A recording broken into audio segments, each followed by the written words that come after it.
Hello, I am Ariana Hamilton-Baki, and this presentation is on my second field experiment comparing the diversity of arthropods between freshwater and marine sandy beaches.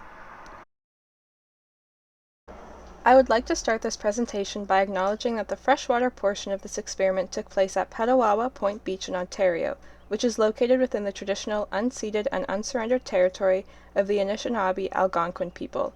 Along with this, I would like to acknowledge that the Marine Study Site in Horseshoe Island Park, Nova Scotia, is located in Mi'kma'ki, the ancestral and unceded territory of the Mi'kmaq people. We are all treaty people. Looking into some background information for this experiment, there are some key differences between the ecology of freshwater and marine beaches. The first difference is salinity. Marine arthropods have their own adaptations and osmoregulation strategies, so the question arises as to how the terrestrial insects found intertidally can osmoregulate. This is achieved via hyperosmotic excreta. Arthropods in freshwater habitats do not require intense osmoregulation. However, most insects have this ability of hyperosmotic excretion. There is also a divide in the species of aquatic arthropod present in fresh and saltwater communities. Some arthropods, such as crustaceans, are typically more abundant in saltwater ecosystems, while insects are the more abundant arthropod in freshwater sandy beaches. Along with comparing two different habitats, latitude and weather come into play. However, the study sites are within 1 degree north of each other and therefore shouldn't be a factor of influence within this experiment. Instead, daily weather fluctuations play a bigger role. Coastal beaches tend to be more windy than freshwater lakes and rivers, which keeps away most flying arthropods. These habitats also experience extreme weather, such as hurricanes, which affects the physical structure of the sandy beach, influencing arthropod activity and abundance. Daily temperature fluctuations also have a negative relationship with arthropod activity. As temperatures excessively increase, as seen in the summer, arthropod activity decreases. These organisms are ectotherms, and this strategy keeps the marine arthropods from drying out and the terrestrial arthropods from overheating. Arthropod abundance also increases landward, due to increased vegetational coverage. Plants provide food and shelter from heat and predators, such as birds and other large arthropods. For the research question, I looked at any significant differences in the diversity of arthropods in freshwater and saltwater sandy beaches. The null hypothesis is that there is no significant difference between these habitats, while the alternative hypothesis is that there is a significant difference between the diversity of arthropods in freshwater and saltwater beaches. Now to dive into this experiment, the freshwater site was at Petawawa Point Beach in Ontario, which is along the Ottawa River. The marine site was at Horseshoe Island Park in Nova Scotia, which is just off the northwest arm. Both beaches are public and frequented by humans regularly. I had a classmate, Caitlin Taylor, collect the marine data for me, and afterwards we exchanged the collected information and completed our analyses separately. The materials required for this experiment were 4 500-milliliter mason jars, 1 tablespoon of strawberry jam per jar, President's Choice brand, a waterproof field notebook with the prepared data sheets, a pencil, a measuring tape to act as a transect, a camera, a thermometer to collect data on the temperature of the sand and water, a first aid kit, and not pictured is the signage with my contact information and affiliated university, Dalhousie, as the experiment was left overnight. For a summary of the experimental design, the goal was to leave the 4 jars as replicates, randomly spaced, baited with jam, buried flush in the sand 0.5 meters from the water line. It is of note that the marine site had jars buried 0.5 meters above the high tide line to avoid water from filling in the jars during the tidal cycle. The jars were to act as pitfall traps to collect arthropods over a 12-hour period overnight. This little arachnid was one of many to greet me on my way to the freshwater study site in Petawawa on May 29th. It was 11 degrees and there was a slight breeze and a few clouds. It was a beautiful night for a field experiment. I started the setup by taking measurements of the water and soil temperatures at random points along the beach. Then, with help of my safety buddy, we set up the transect and placed jars in their predetermined, randomly selected spots at 1, 3, 5, and 6 meters. The lids were removed from the jars that were pre-filled with jam and buried so that they were flush with the sand. Here was the final setup with signage to encourage reaching out via my contact information to ask questions rather than tampering with the experiment. The jars were buried around 9:30 p.m. and were left overnight. These same methods were completed in the marine setup by my partner, Caitlin, in Nova Scotia. We went back to the freshwater beach on May 30th at 9:45 a.m. It was 13 degrees with clear skies and a bit of wind. Thankfully, the study site had not been tampered with, and I started on the data collection. Here, in jar number 1, the visible beetle is a Mophron limbatum, also known as the spangled button beetle.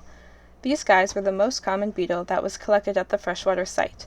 In jar number 2, there were a few insects from the genus Isotoma, springtails, and a few from the genus Chrysopidae, aphids.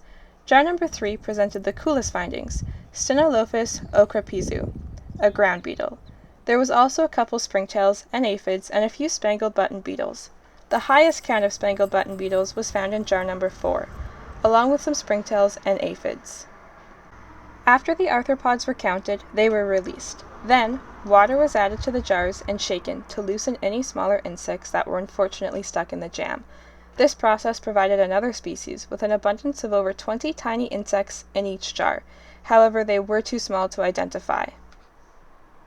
Once the data collection was completed, I recollected all of my materials, refilled the holes made by the jars, and went home to complete the analysis. To compare the two habitats, the marine sandy beach was 12 degrees on the night of the experiment and 15 degrees during the day of data collection. Both days had a bit of wind. Compared to the freshwater, the marine habitat had colder water but warmer sand. The marine study site yielded 2 species in separate jars.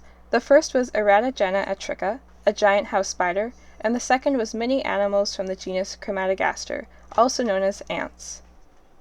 Here's a visual of the average abundance of collected species in each ecosystem. With the saltwater only having 2 species, and found in separate jars, this led to a Shannon diversity index of 0 in the marine sandy beach. This is seen when we analyze the average Shannon diversity indices between the 2 ecosystems. Due to a dataset of zeros for the saltwater habitat, the variances were unequal and the distribution was not normal.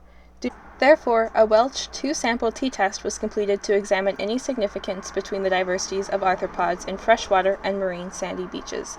The diversity of arthropods was higher in freshwater sandy beaches and was significantly different compared to marine sandy beaches, with a p-value of 0.0026 at a 95% confidence interval. Therefore, we can reject the null hypothesis that there is no significant difference in diversity between the 2 habitats. Due to the limits in the saltwater dataset, these results were much different than found in other articles. One study used Van Veen grabs and dredge hauls, which is what's pictured on the right of the slide here, and it was found that the biodiversity of arthropods increased with salinity. This was unlike our data, where the lower salinity, freshwater, had higher biodiversity. It is also of note that both ecosystems in our experiment would be considered poor or bad in the Zettler et al. Study. Another study, who used pitfall traps, found that the tidal cycle influenced insect activity, with increasing activity at nightfall during the spring and neap tides. On May 29th in Halifax, Nova Scotia, it was the night before a full moon, so increased arthropod activity should be expected. However, this was not the case in our experiment. This may be explained by the jars being placed above the high tide line, which would limit the collection of intertidal arthropods, regardless of activity level.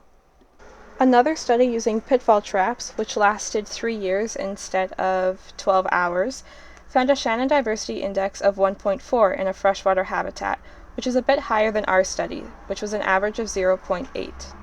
Another study comparing the abundance vertically along sandy beaches found that the abundance of arthropods increased landward, and the biggest inhibitor of insects was caused by wind. Our marine study site was a bit windy, but not super windy as to deter insects from wandering, so it is still uncertain why the Shannon diversity index for our freshwater study site was so low. With so many contrasting results from other articles, there is expected to be a few errors and limitations within this experiment, the biggest one being the time constraint. With more time and increasing collection, replicates as done in other studies, we could collect a larger sample over time, which would provide more accurate results of each ecosystem. Specifically in the marine sandy beach, having collection times during low tide would allow us to possibly collect specimens that are found intertidally, without having to worry about high tide water filling up the pitfall traps. Also, the use of jam as bait may not be required for future studies, especially as this led to the death of many small insects in the freshwater habitat. Instead, the use of raw meat or feces could be used in future research, as suggested by some studies. In science, it is also important to encompass the two-eyed seeing approach by considering both the Western science views and the indigenous knowledge and ways of knowing. Two-eyed seeing reminds us to consider many perspectives, bridging together knowledge gaps, with conscious respect to the earth, animals, and each other. Specifically, involving the Center for Indigenous Environmental Resources, which does a lot of biology projects looking into biodiversity, ecology, and environmental sustainability using both Western and Indigenous viewpoints, could be advantageous for future research. Along with this, the Algonquin College has incorporated Indigenous knowledge and storytelling to help ground and focus their work, so collaborating with them for any future work to compare freshwater and marine ecosystems would be another option to incorporate two-eyed seeing in this research. For the final conclusions, the results found that the arthropods were significantly more diverse in freshwater compared to marine sandy beaches. However, the overall diversity between the two habitats suggests there may be issues with the experimental methods which could be modified for future work. I'd like to end this presentation by thanking Isabel for all of her advice and improvements during the proposal stage. Second, this project would not have happened without my marine sandy beach counterpart, Caitlin Taylor. Thank you for collecting the saltwater data. And finally, a thank you to my safety buddy, Jonathan, who kept me safe from the crazy amount of spiders on the beach. Here is my list of references, and if you have any questions about my experiment, please don't hesitate to ask. Thanks for watching.